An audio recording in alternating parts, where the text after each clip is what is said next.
Let's talk about the Will Smith thing, because I see today that the Academy have come out and said that it's going to take weeks for them to investigate this. All the evidence is there. We all saw it live. There was a jury of tens of millions of people. A bloke assaulted another bloke. How hard is this?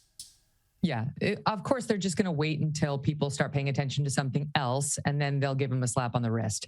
I mean, he could still be criminally charged, even though Chris Rock doesn't want him charged. We've seen that in domestic violence cases where the wife doesn't want to press charges, but the cops do it anyway. I don't think that's going to happen here. He could be sued by Chris Rock, who has said nothing about this so far. I don't think that's going to happen either. I think Chris Rock probably feels humiliated, even though he's winning the PR battle here. But I do think it's yet another in the long line of examples of Hollywood hypocrisy.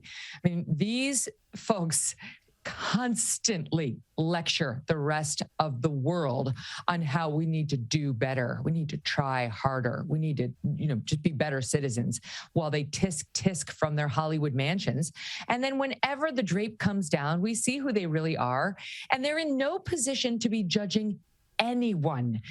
But to me, can I tell you, Paul, the most galling part of the Will Smith behavior that night was, and I like his wife, Jada. I've interviewed her a couple of times. I think she's a class act. People are like, well, they have an open marriage. That's their business. That's none of my business. That what you choose to do in your marriage is up to you. But she handled it with class. I thought she sat there, she gave the look like, I don't love it. And that was the end of it. And that's what he should have done instead of making it about himself. He saw an opportunity to make himself look like a tough guy. And that was important to him. Most guys would say that was a jerk comment. I'm going to take care of it later. They would have made a face. They would have gone up to him after the fact and been like, then they would have said, keep my wife's name out of your mouth. But no, he had to make it about himself. But that wasn't even the most galling part. The most galling part of the evening was when he gave his acceptance speech for Best Actor. Everyone here, the media's like, he nailed it. He didn't apologize to Chris Rock, but he apologized to the Academy and to his fellow actors. He nailed it. I didn't think he nailed it. You know what he was saying up there? It's so hard. It's hard when the people say mean things. Okay, now Will Smith is one of the richest men in the world. So is his wife. He's one of the most famous men in the world. On his way into the Oscars party, he was given a $140,000 gift bag, which he probably didn't even care about. He has so much money.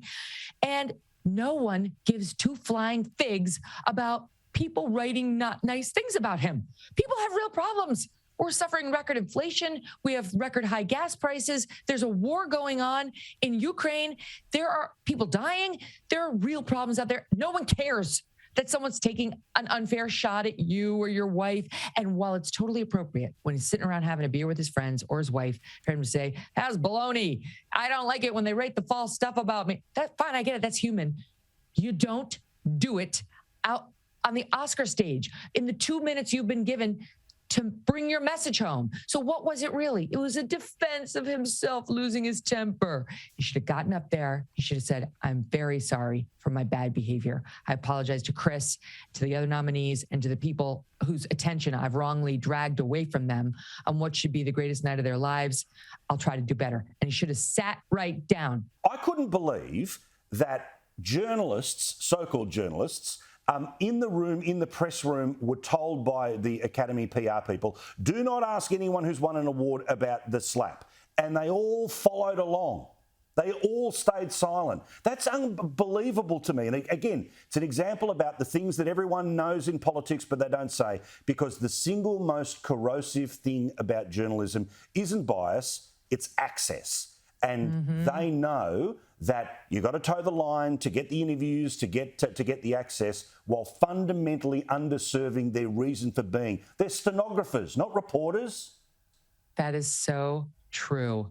And the entertainment press and the political press suffer from it mightily. Those are two obvious examples, because if you backstage at the Academy Awards disobey that instruction, then your network suddenly no longer gets access to the big winners the next day on your morning show. And you're just a little, serf back there. You're not allowed to screw up Robin Roberts' interview with, the Academy Award winner for Best Actress. You're going to get fired if you do that. And same thing in the political political press, right? You cross the politician who's going to be the Democratic nominee the wrong way. You're going to hear from it from her campaign or his campaign in a way that's not going to please the political bosses running your political unit. And it's all about access to them and their campaigns. So you don't, even those with courage, it gets snuffed out early on unless you have a strong boss. And I'll say that's one of the advantages I had for all the years I worked at Fox. Roger Ailes had many flaws, which have been, outed publicly, but not standing behind his talent was not one of them. And if I ever got into trouble for giving anyone a hard time, whether it was a Republican or a Democrat, he always had my back. And there was an incident where I had a very contentious interview with Dick Cheney, who was a Republican. And he was expecting an easy time for me on Fox News and did not like the interview at all because he had said some crazy stuff that morning about how the Iraq war was all Barack Obama's fault. Like, wait, Dick Cheney? No. And Roger stood by me and Roger said, you need to be doing that. So not everybody has a boss like that. Not everybody has a workplace like that. And not everybody has the courage in the absence of said boss to just show a little fortitude and moxie in doing their job. All right, last one here, but it's a big one. Biden's disgraced himself in the past few days alone, forget weeks. His performance in Europe was ridiculous. The number of times he got things so dangerously wrong, they got walked back and then he pretended that they didn't. But the latest polls are showing that if there was an election, Trump would win. I'm not surprised. Not only would he win, I think that it said he would beat Biden by 6 points. He would beat Kamala Harris by 11. The scary second line of that poll is the one that caught my attention, which is if it's not Trump, it's likely to be DeSantis. And they're showing DeSantis would lose to Kamala Harris, which then made me say this poll is not worth the paper it's printed on. There's just no way. There's no way anyone would lose to Kamala Harris. I mean, I think this chair could beat Kamala Harris. There's no way. But there's no question that Biden is weak. And that's what that poll is really telling us, that he and his administration have been incredibly weakened. We see it in all of the polls with an average of a 39 or 40% approval rating now. Absolutely no faith by the American people in his ability to handle the crisis in Ukraine. The inflation numbers are an absolute disaster and something that will cause him to lose the House and possibly the Senate as well. And right now, what the administration is doing is trying to row the ship in the other direction so we forget all the stuff they've done, right? They're trying to fund the police, where we've always been for that. His latest budget has huge numbers for military spending, even though he cut back on all of that. He's talking about the inflation numbers and how he's going to reverse them, I guess, by spending more and taxing.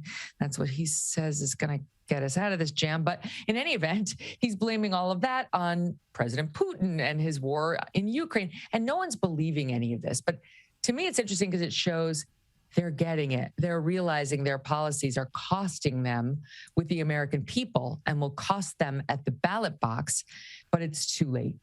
It's just too late. They're not going to forget that by November. And unless when these Republicans take control in the House and possibly Senate chamber, they completely screw it up, and never underestimate their ability to do exactly that.